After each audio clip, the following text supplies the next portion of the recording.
আসসালামু আলাইকুম রহমতুল্লাহ। Hello everyone, আপনাদের মাঝে আজকে আমি সকাল সকাল একটা ভিডিও নিয়ে চলে আসছি কীভাবে আপনারা মেসেঞ্জারের মেসেজগুলি ডিলিট করবেন।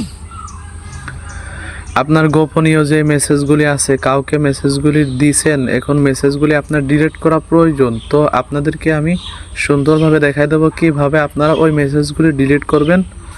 আইডির মধ্যে ওই মেসেজগুলি থাকবে না, এমনভাবে ডিলিট করা আপনাদেরকে আজকে আমি শিখাই দেবো। তো ভিডিওটা ধৈর্য ধরে দেখতে থাকুন, সুন্দরভাবে আপনাদেরকে বোঝানোর চেষ্টা করব। তো এভরিওয়ান, আমি আর দেরি না করে সরাসরি এখন চলে যাব মেসেঞ্জারের মধ্যে। তো এভরিওয়ান দেখেন, ফাইনালি আমাকে মেসেঞ্জারের মধ্যে নিয়ে চলে আসছে। তো এভরিওয়ান, আমি সুন্দরভাবে দেখাই দেবো একটা মেসেজ ডিলিট করে। এমনভাবে মেসেজটা ডিলিট করবেন আপনিও দেখতে পারবেন না, যাকে মেসেজটা পাঠাইছেন সেও দেখতে পারবে না। তো আমি একটা আইডিতে এখন ক্লিক করব। দেখেন যে অনেকগুলি মেসেজ আছে, আমি যে কোনো একটা মেসেজ আপনাদেরকে ডিলিট করে দেখাই দেব।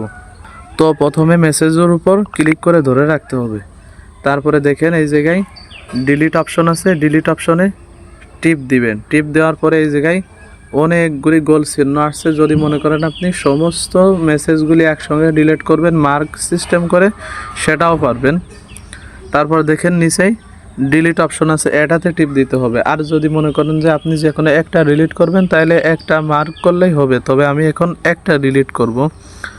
এই জায়গায় দুইটা অপশন আছে, প্রথমটা ডিলিট ফর এভরিওয়ান। তো এখন ডিলিট ফর এভরিওয়ানে যদি দেন, তাহলে এই মেসেজটা যাকে পাঠাইছেন সেও দেখতে পারবে না, আপনিও দেখতে পারবেন না। যদি ডিলিট ফর ইউতে টিপ দেন, তাইলে মেসেজটা শুধু আপনার আইডি থেকে ডিলিট হবে, যাকে পাঠাইছেন তার আইডি থেকে ডিলিট হবে না। তো আমি এখন ডিলিট ফর এভরিওয়ানে টিপ দিব। টিপ দিলে দেখেন একদমই ডিলিট হয়ে গেছে, আমার আইডি থেকেও দেখা যাবে না, যাকে পাঠাইছি তার আইডি থেকেও দেখা যাবে না। আশা করি সুন্দরভাবে বোঝাইতে পারছি। তো ভিডিওটা ভালো লেগে থাকলে অবশ্যই লাইক, সাবস্ক্রাইব, শেয়ার করতে ভুলবেন না। ফেসবুক থেকে দেখলে ফলো করতে ভুলবেন না।